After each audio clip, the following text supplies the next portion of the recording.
Honestly, this shouldn't be happening. Look, for the last decade, the rule was simple. You want a TV that doesn't look like washed out garbage in a bright room, you pay the Sony tax or you pay the Samsung tax. You drop 1,200 bucks, maybe 1,500, and you get decent black levels. You get a picture that pops, but if you spent $500, you got edge-lit gray soup. You got motion that looked like a slideshow. You got a budget experience. But this thing right here, this is $500, and statistically speaking, it is humiliating the $1,200 TV sitting next to it. We are talking about 1,500 nits of peak brightness. We're talking about mini LED backlighting, actual hardware, not just software tricks. The market is lying to you right now. The big brands are hoping, they are banking on you not knowing that the technology curve just shifted. They want you to pay double for a badge. And look, I'm not saying this budget beast is perfect. It has flaws, annoying ones. But if you walk into a store today and buy based on brand loyalty, you are setting money on fire. I'm Chris Walker. We bought these TVs with our own budget, no sponsors, no free review units, because that's the only way we can tell you the truth about the panel lottery. If that's the kind of honesty you want in your feed, do me a favor, hit that subscribe button. It tells the algorithm that real testing still matters. Now, let me show you what value actually looks like when you strip away the marketing. Here is the problem with the TV market in one sentence. For 20 years, you weren't paying for quality, you were paying for black. See, LCD screens like the one on your laptop or your old TV can't make the color black. They have a backlight that shines through the pixels, so black is really just dark gray. To fix that, companies invented local dimming, turning off the lights behind the dark parts of the scene. And for a long time, that technology cost $2,000. If you bought a $500 Samsung or LG, you got edge-lit panels. That means a strip of LEDs at the bottom of the screen trying to light the whole panel like a flashlight pointing down a hallway. It's trash. I'm sorry, but in 2026, it is e-waste. This year, everything changed. Chinese manufacturers, specifically TCL and Hisense, figured out how to mass-produce mini-LEDs. Instead of 10 big lights at the bottom, you get thousands of tiny lights directly behind the screen. That TV on the right, that's the TCL QM7. It's 500 bucks. It has over 1,000 dimming zones. The Samsung on the left? 0 zones. This isn't a fair fight, it's a massacre. So let's talk about the TCL QM7. This is the TV that is currently making Samsung executives wake up in a cold sweat. I'm going to give you the numbers, but then I'm going to tell you what they actually mean, because the box is lying to you. The box says 2,400 nits peak brightness. In the real world, in filmmaker mode or movie mode, the only modes you should ever use, we are measuring about 1,500 to 1,600 nits. Do you know how bright that is? Your old TV is probably doing 300 nits. This thing is a flashbang. If you watch Game of Thrones or The Batman, you know those scenes where you can't see anything? On this TV, you see the texture on the Batman's suit. You see the fear in the guy's eyes. It is visceral. But, and there is always a but with these budget flagship killers, you are trading brains for brawn. Look at this comparison. This is the Sony X90L. It costs nearly double the TCL. The Sony is dimmer. It has fewer dimming zones. On paper, it loses. But watch the motion. See that? That is the processor. Sony, Samsung, and LG have spent decades building chips that understand image movement. TCL is just brute forcing it. If you feed the TCL a pristine 4K Blu-ray or a high bitrate Netflix stream, it looks incredible. It looks like a $2,000 TV. But if you plug in a cable box, if you try to watch 720p Fox News or a low bitrate football stream, the TCL struggles. It doesn't know how to clean up the noise. Faces look a little waxy, the motion gets a little soap opera unless you turn all the settings off. And there's one more thing you need to know about the QM7, the vampire rule. This TV uses a VA panel. That stands for vertical alignment. I won't bore you with the physics, but here's the practical rule. Sit in front of it. If you have a wide living room, if you have a sectional couch where dad sits in the sweet spot but the kids are way off to the side, the kids are going to see a washed out image. At 20 degrees off center, the colors start to shift. At 40 degrees, the black bars turn gray. This is a cockpit TV. It is designed for the person sitting dead center. So, is the QM7 perfect? No. But let me be crystal clear about who it destroys. If you walk into Best Buy today, you will see a wall of Samsung Crystal UHD TVs. The DU8000, the CU7000. They are thin, they have a nice logo, the sales guy will tell you they are great for sports. He is lying. Those TVs are 60 Hz panels. They physically cannot display smooth motion like the 120 Hz TCL can. They are dim, they have no local dimming. Buying a Samsung DU8000 because you trust the brand is like buying a 1998 Corolla for the price of a new Ferrari because you trust Toyota. It's not safe, it's just a bad deal. So the QM7 is the current king of value. It's the muscle car of TVs. Fast, loud, bright, slightly unrefined, but an absolute blast to drive. But it has a rival. There is another TV from another brand that claims it can do everything the TCL does, plus 144 Hz gaming for the same price.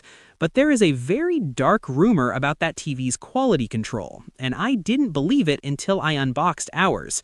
Before we get to the Hisense drama, do me a favor, jump in the comments right now. Are you team brute force? Give me brightness and I don't care about upscaling? Or are you team processing? I'll take a dimmer screen if the motion is perfect. Let me know. It actually helps us figure out what to test next. Alright, welcome to the casino. If the TCL QM7 is the muscle car, then the Hisense U7N is the street racer. On paper, it wins. It just wins. You look at the spec sheet and it's embarrassing for everyone else. 144 Hz refresh rate. Native, ideally suited for PC gamers. Slightly better reflection handling than the TCL. And it costs basically the same. Sometimes $50 less. So why isn't this the shortest video in history? Why don't I just say buy the Hisense and go home? Because of two words. Quality control. We call it the panel lottery. When you buy a Sony, you are paying for someone to check the screen before it leaves the factory. When you buy a Hisense, you are the quality control. We ordered 2 of these for the studio. Unit 1, perfect. Beautiful. The blacks were deep, the colors were punchy, it looked like $1 million. Unit 2, footage of a gray uniform screen with blotchy patches. It had dirty screen effect. See those faint vertical bands? It looks like someone wiped the screen with a dirty rag, but on the inside. You won't see it in a bright Marvel movie, but the second you watch hockey or golf or anything with a panning shot over a solid color, you will see those bars. And once you see them, you cannot unsee them. It's like a rock in your shoe for your eyes. Now, assuming you get a clean panel, and to be fair, most people do, how does it actually fight the TCL? The Hisense U7N has a slightly different processing look. It's sharper, sometimes too sharp. Out of the box, Hisense loves to crank the sharpness. It makes 4K look crispy. Some people love that. It looks high definition. But to me, it looks digital. It looks processed.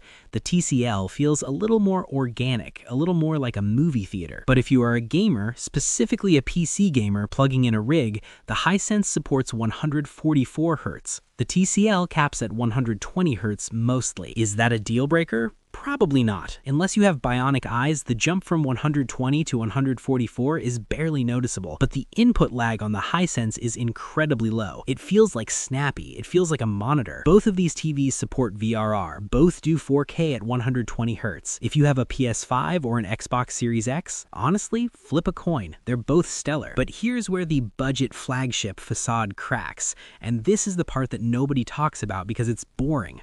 Upscaling. This is the enemy. Cable TV, YouTube TV, Sling, the news, sports. Most of the signal is trash. It's 720p or 1080i, heavily compressed.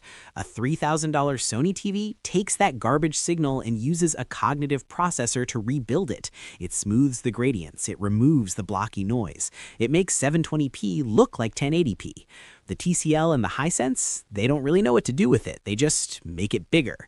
If you watch a lot of low-quality content, if you're buying this for your parents who watch cable news all day, or if you watch old DVDs, these TVs will look worse than an old 1080p TV because they are ruthlessly revealing the flaws in the source. You see the blocks, you see the shimmering artifacts around people's heads.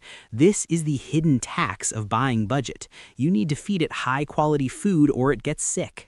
And that brings us to the adult in the room, the Sony X90L.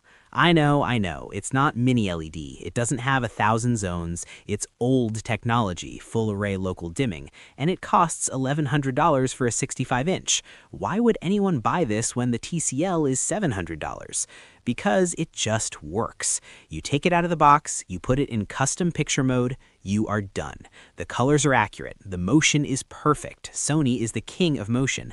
No soap opera effect, no stutter. The upscaling is magic. If you are a set it and forget it person, if you don't want to tweak settings, if you don't want to play the panel lottery, you pay the Sony tax. You are paying for peace of mind. But if you are willing to tinker, the Sony cannot hit 1600 nits. The Sony cannot get this black. In a dark room with HDR content, the $700 TCL actually looks better than the $1,100 Sony. That is a sentence that shouldn't be true, but it is. There's one more thing, the smart part.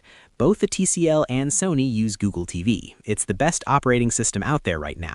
It has all the apps, it's clean. Hisense uses Google TV too, mostly, but here's the difference. The chipset, the processor running the menu on the Sony is fast, it's fluid. The processor on the TCL and Hisense is okay. Right now it's fine, but in 2 years, after 3 Android updates, these budget TVs start to lag. You press the home button and wait. Boom, it opens. It's smart TV rot. My advice, don't let the OS decide for you. Budget $50 for a Chromecast with Google TV or a Roku Stick 4K down the line. Treat the TV as a dumb monitor. Do not rely on the built-in smarts to stay fast forever. They won't. And finally, heat. These mini LEDs are bright. Brightness equals heat. After 3 hours of HDR gaming, the bottom of the TCL panel is hot to the touch. Is that a problem? Well, heat kills electronics. We don't have long-term data on the QM7 yet, it's too new, but historically, driving LEDs this hard in a plastic chassis can lead to burnout or purple spots after 3 to 4 years. The Sony, it runs cooler, it's thicker, it has better heat dissipation. Again, you are paying for longevity. With the budget brands, you are paying for performance right now. It's a lease versus buy mentality. Are you okay with this TV maybe only lasting 4 to 5 years if it saves you $500 today? For a lot of us, the answer is hell yes. So we have the muscle car, TCL, the gambler, Hisense, and the reliable sedan, Sony. But we haven't talked about the elephant in the room, the TV that everyone tells you to buy, the OLED. Is the LG C3 or C4 worth double the price of these? Or have these $700 mini LEDs finally killed the king? I'm going to show you a side-by-side that will make OLED owners very, very uncomfortable. This is the sunlight test, and this is where the OLED cult gets quiet. Look, I love OLED. Infinite contrast, perfect blacks. If you watch movies in a pitch-black basement, the OLED on the right is untouchable. It is the best picture quality money can buy. But look at them right now. The TCL is outputting 1600 nits of raw light. The OLED maybe 800 tops, and quickly dimming down to protect itself. In a real living room where you have windows, where you watch football at 1 p.m., the $700 TCL actually looks better to the human eye than the $1,400 OLED, because you can actually see it. And then there's the anxiety. OLED technology has come a long way, but burn-in is physics. It is organic material that degrades. If you watch CNN 6 hours a day, if you play FIFA with that bright red HUD in the corner every night, that OLED panel is slowly dying in those spots. You have to baby it. Pixel refreshers, logo dimming, worrying if you left it paused too long. With the mini LED, you can leave this on a static image of a burning sun for a week. It does not care. It is a tank. For a family TV, for a life happens TV, that peace of mind is worth a lot more than perfect blacks. So, let's wrap this up. We have looked at the data, we have looked at the thermal scans, we have ignored the marketing hype. Here is the final verdict for your wallet. If you watch cable TV, sports, or broadcast news, and you just want a TV that works perfectly for the next 7 years, buy the Sony X90L. Yes, it's more expensive. Yes, it has fewer zones, but the processor is a masterpiece. It makes bad signals look good. It is built to last. It is the Toyota Toyota Camry of televisions, boring, reliable, and excellent.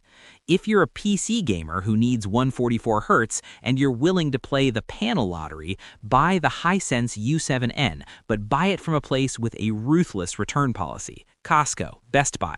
Check the screen immediately. If it has dirty spots, return it. Don't settle. When you get a good one, it's a steal, but you have to work for it. But for 90% of you watching this video, for the gamers, the Netflix bingers, the people who just want their friends to come over and say, "Whoa, that TV is bright," buy the TCL QM7. It is the product of the year. It delivers 95% of the performance of a $2,000 TV for $500 to $700. The brightness is addictive. The blacks are ink deep. Does it have quirks? Yes, but the value proposition is so violent it makes everything else look overpriced. Here's the truth bomb. We're in the golden age of cheap tech. 5 years ago, a $500 TV was a punishment. Today, it's a privilege. Don't let a salesman upsell you on a $3,000 8K TV. You don't need it. The magic is happening right here at the bottom of the shelf. I've put links to the specific panels we tested below, and I've filtered out the derivative models that try to trick you with similar names. Stick to the QM751G or the U7N. If this deep dive saved you money, or at least saved you from buying an edge-lit disaster, hit that like button. It keeps us independent. I'm Chris Walker. Enjoy your movies. I'll see you in the next one.